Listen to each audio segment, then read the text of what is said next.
Hello and welcome to the second episode in this SW podcast series. It still, unfortunately, remains a podcast without a name for now, but each week, essentially, we're going to be speaking to individuals around our offices, finding out a little bit more about them and a little bit more about what's going on in the commercial property industry. Today, I'm joined by Richard Dunn, who is head of our agency team. And so I'll pass you over to Richard to introduce yourself. Hello, Richard. Hi, Dan. Morning. Yes, I'm Richard Dunn. I'm head of the agency team at Sanderson Weatherall. I'm based in the Leeds office and specialise in office agency. Great, thank you. I guess we'll jump straight in. I thought we could start off by talking about Central Square, obviously home of our Leeds office. You were agents on the building, and I guess just the key question, why did we end up relocating to Central Square? Thanks, Dan. Well, yes, as you pointed out, we knew the scheme well because we were one of the joint agents on the scheme. I think, we chose Central Square for our Leeds office and HQ for a number of reasons.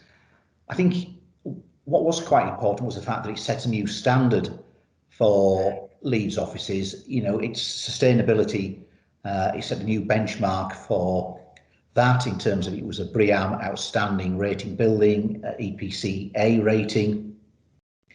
It also, I think, it just had that wow factor. It gave you that feeling of being proud when you walked into the office. It's got some super communal spaces, such as the Sky Garden on the 9th floor, which is like a communal external terrace. We've also got the covered winter garden atrium. And I think just from a staff point of view, it does have sort of amenities within the building, to grab a sandwich, a salad or a coffee. And I think on a filthy wet day, not that we ever get those in Leeds, clearly, at least you can grab your lunch without having to leave the safety of the atrium. In terms of, what was the driver to move? Well, we were looking to try and get down, we were on 4 separate floors in Wellington Street. Each floor was split into 2 very distinct halves, and a driver to come to Central Square, one of the drivers was just great open floor plates. Yeah, I think you're right, certainly from the social point of view, and sort of, I guess, bringing the office together. As you say, we were across 4 floors before, and there was definitely kind of that feeling that you sort of, some people you only saw at the Christmas party or sort of any other function. Yeah, well, that's right. Unless you had reason to go between the floors, you maybe didn't see people for a couple of months, which has obviously changed massively, which is great. Sort of, I guess, putting you on the spot, because I didn't mention I might ask you this, but you said that Central Square set a standard. We've now been in the office, I think, just coming up for 3 years, maybe just around the 3rd birthday, if I'm right. Do you think there have been any offices in Leeds since we've moved that sort of have matched that standard? Have you noticed the sort of calibre of offices available is going up in Leeds? I think there's been some new office buildings coming through in Leeds, which are really exciting. Buildings like the Majestic. There's been some new buildings at Wellington Place, and there are more in the pipeline at places like City Square House and on the South Bank in CEG scheme. I think none have surpassed what Central Square have done. Mm-hmm. I think one feature of Central Square, which has gone down really well with occupiers, is the communal spaces that I spoke about earlier, things like the Sky Garden. Yeah. And we've seen the outside space, the biophilia of the green wall, that is coming through in some of the refurbishments and new developments that have come on stream since Central Square was finished. But in terms of its environmental standards, MEPC at Wellington Place are just about to start on site with a building that will also be a BREEAM outstanding building. But, that's probably at least 2 years away. So from a BREEAM point of view and an EPC point of view, Central Square is still, market leading out there at the front. Yeah, that's brilliant, Mick. And the fact that we have all been working from home for quite a long time. How have you found it adapting to the new way of working? Has your day-to-day changed much? I think a lot of people at the outset of the lockdown, at the end of March, April, whatever it was last year, it was just new. It was just very different. But because it was enforced change and it affected everybody, and everybody was in the same boat, colleagues, competitors, clients. Yeah. It was probably easier at the start just because you were all sort of thrown into it together. Mm-hmm. Clearly, I may be an exception here, but I don't think anybody had Teams meetings or Zoom meetings pre-lockdown, and now they are a staple of your day-to-day life. I think they can help you feel more connected. It can help you, it can help with your communication. Because I do think that after a while in the lockdown and throughout last year and still continuing now, it is easy to feel quite isolated and cut off from your friends, your colleagues, your clients, your day-to-day business. So I think, I've had to invest a little bit in my home office to help the transition to working from home much more often than in the office. Yeah. For me, I really miss being in the office. I miss that interaction. I miss the buzz of it. I've got to say, working from home, you miss the commute. In some ways, the commute's quite good because it frames your working day. Yeah.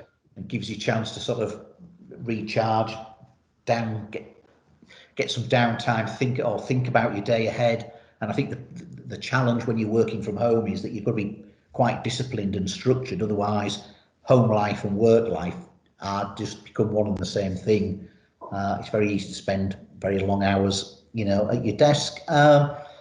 So I think, how's my day-to-day job changed? Well, I think a lot more of it's done through video conferencing. Yeah. And from obviously being an office agent, our day-to-day job has changed in that there's greater reliance on video tours, virtual tours of buildings that are coming through. I think it's made us realise the benefits. Well, we've always realised the benefit, but you're putting more and more photos, more descriptions, more plans, more information on your websites, Yeah. so people can help them visualise the building, the location, the floor plate, that sense of arrival. That's where the sort of the video tours are really good. Mm-hmm. But there's no substitute for physically going out and viewing something. If you are an occupier, and clearly with COVID, there are the various restrictions we've had to adhere to, and wearing of face coverings and your hand sanitizers and social distancing and doing your COVID tests and questionnaires before viewings. There's quite a lot more paperwork involved. But if it helps us get back to an element of normality, then that's obviously what you've got to take on board. Yeah, I think you're right. We'd all, I guess, working in the marketing team, we work quite closely with you as agents, and we'd already had quite a lot of discussions for years really about sort of video tours and ensuring property listings are up to date and have got as much information. But actually so I guess we were quite prepared anyway, but I think we as a company, but more so as an industry, they did seem to adapt quite quickly, I guess, to, we're not going to be able to do this in the usual way. How can we get around this? What can we do about viewings? And I think you sort of said before, you maybe had a couple of weeks where everyone was getting used to the new way of working, but actually after that, it was sort of business as usual reasonably quickly from what I could see. Yeah, and I think that's, you've always, I think all industries, at the beginning, there was a 2, 3, 4 week period whilst people worked out, how are we going to continue with our business? Yeah. Some businesses, unfortunately, the government, and the medical advice was that business had to close for whatever reason. But I think if you look at things like the construction industry, our viewings, you've just got to find ways around it. And you've just got to do things a little bit different, and you've got to adapt. But Yep. I think there's some good things that have come out of this. I think a lot of unnecessary travelling going forward will probably be replaced by, more meetings being done on Teams or Zoom, platforms like that. It's probably all saved us a fortune on bought sandwiches and coffees for those days we've been at home. But I think, you just can't, you just got to adapt. Everybody's got to adapt. And I think, your working days will be different for a while now, but we are probably, with the rollout of the vaccine, starting on the road to a return to a new normal, whatever that looks like. Yeah, I think that's the million-dollar question, I guess. Obviously discussed our office and the fact that hopefully we can all start getting back there soon. Do you see sort of the physical space changing? What do you see as the future of the office space sort of looking like? That's an interesting question, that, because again, I think speaking to different clients, different occupiers have different sort of views on that. I mean, in terms of our business, and I think a lot of businesses, there'll be a gradual return to the office. It'll be done in a managed way, and I think we'll be in a bit of a hybrid world for a while, where people are still doing quite a bit of home or remote or flexible working, and so you'll have lower numbers in the office to start with. Yeah, I think moving forward, I think it's inevitable that an element of most people's working day will involve some form of working in a place that's not the office. But I think the majority of people, for the majority of time, will be back in the office. I think, how will things change? Well, I think occupiers will invest in their offices to make them a really cool place to come to. People, I think generally most people do miss the office. They miss the structure, they miss the routine, they miss the people, and that separation between work and home, the buzz of being in a city, the social aspect of going for a coffee, going for a beer, meeting somebody for lunch. I think people will be back in there. I think, surveying's a people business. We're a social profession. The majority of our people will be in the office the majority of the time. I think, will the office layout change? I do think there'll probably be more emphasis on collaboration spaces, meeting rooms, specialist video conferencing facilities, because I think what you'll find is that people who aren't, my job's office agency, I will be in the office the vast majority of the time, Monday to Friday, but colleagues who are perhaps in a more consultancy type role, they might, come into the office 3 or 4 days a week for meetings, for seeing clients, for working on projects where they need certain technology or resources that you can only really do in the office. And then some of the other time they'll be away. But I think it'll be the collaboration, it'll be the coming to work to meet people, collaborate on things, have meetings. I think there'll probably be, I think there'll just be greater investment in making the office attractive and giving people the tools that they need to do their job. So I think there'll be some changes, but fundamentally, we're social creatures, human beings, and we'll want to spend most of our time in the office. I think you're right. Certainly, sort of, like say, back in March and April, I think a lot of the things that people saw as quite novel, of maybe having a bit more peace and quiet when they were working, like you say, saving a bit of money on the commute or the lunches they used to go out for, and then I guess just physically having a commute, whether it's half an hour, they quite like not having to do a lot of that. And that, interestingly, I think is the stuff a lot of people crave now, because it was that normal, whether it was being sat in traffic or sat on a crowded train. I think a lot of people would quite like to go back to a world where we were allowed to do that.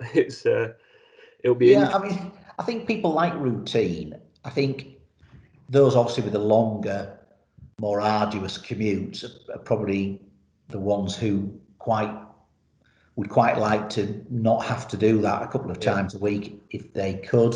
But I mean, I think people are just creatures of habit. they like being in the office. They like the sort of buzz of that. They just probably want to tweak things going forward so they can hopefully enjoy the best of both worlds. I think, like I say, before any of this had gone on a couple of years ago, we'd written an article with you, and I think it was just about flexible working, and that's the way I guess industries were going years ago, and this has just brought it forward. And I think that'll be sort of the key moving forward, will be a bit of flexibility to work with your staff and work with the different organizations, you as property people working with clients, to make it work for the majority of people as best it can. Yeah, I think, yeah, I mean, there's no doubt about it. The pandemic, the last 9, 10 months or whatever it's been, it has massively fast forwarded the pace of change to people with, for want of a better description, desk-bound jobs. I think ultimately, it'll all be part of a package to attract and retain your best staff. And I think an element of flexibility is probably going to be the norm, and I think it's going to be expected. But I also think that the ultimate test, I don't know, the benchmark will be productivity. Yeah. We we're on a call recently with a client who has quite a large contact, a large part of their business is contact center based, and they were saying that after the first couple of months of novelty value, so to speak, of being enforced working from home, they found that productivity and the sort of mental health of their staff is starting to suffering. Yeah. And so they are keen, when it's safe to do so, to get the vast majority of their team for the vast majority of time working in the office. And they already offer flexible working hours. So for them, staff do have that flexibility to juggle childcare and whatever other appointments and commitments they may have. I think productivity, I think some people are more productive in the office. Some business lines are really only long-term doable properly from an office base. Some others can be more footloose. But I think if you're working remotely, I think people will be wanting to be much more connected. They're going to want to regular contact, whether that's by phone, video conference, meetings that are not in the office, but they are somewhere where people can easily get to. I think, that people want to get that collaboration, that interaction back in their lives. And they'll find ways of doing it.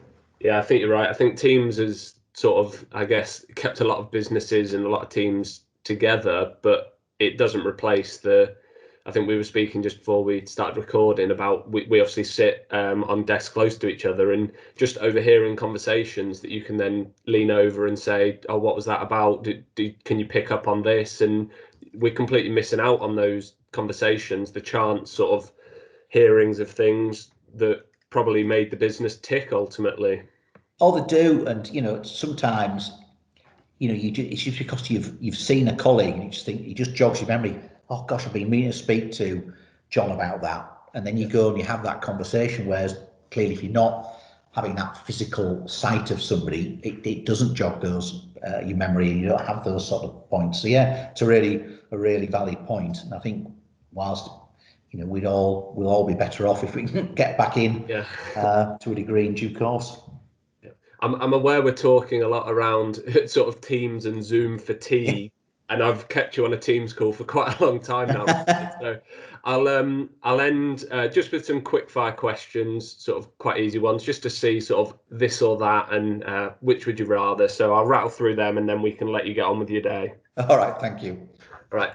The first one, I think, as I say, sit near you in the office, so I might know the answer to this, but are you a coffee or a tea drinker? Coffee in the mornings, the occasional cup of tea in the afternoon. Right. And then when you're at home, are you a reader or do you watch Netflix? I'm probably more of a reader, which might surprise you. It does a little. It does. It does. In terms of houses, new build or period property, what's your preference? Well, probably period. Yeah, traditionalist. Yes. Do you prefer online shopping or high street shopping? Well, that might depend on what I'm buying, but I'm probably increasingly in the online fraternity. Yeah. And then I think we know your answer from the way this podcast has gone, but would you rather be working from home or in the office? Most definitely working in the office. I do miss, I miss the buzz of being in the office. I miss the collaboration and sort of banter with my colleagues. We'll get back to it soon, I'm sure. And then finally, put you on the spot a bit, but your dream dinner guest, who would you pick and why? Oh, right. Dream dinner guest. Who and why? No, that is a question. My dream dinner guest. Gosh, I don't know the answer to that one. Dan, there's too many to choose from. Are there no borough players that spring to mind? Well, I think possibly out of those, Brian Clough would be a good one because it would be entertaining if nothing else. I imagine he'd have a fair few stories to tell. Yeah. Good. Well, we'll take Brian Clough as the answer. Yeah, we'll take Cloughie. All right. Thank you very much for that, Richard. And thank you, everyone. If there is anyone listening, thank you very much. And feel free to get in touch with me or Richard if you've got any questions. All right. Cheers, Dan. Thank you. Thanks a lot.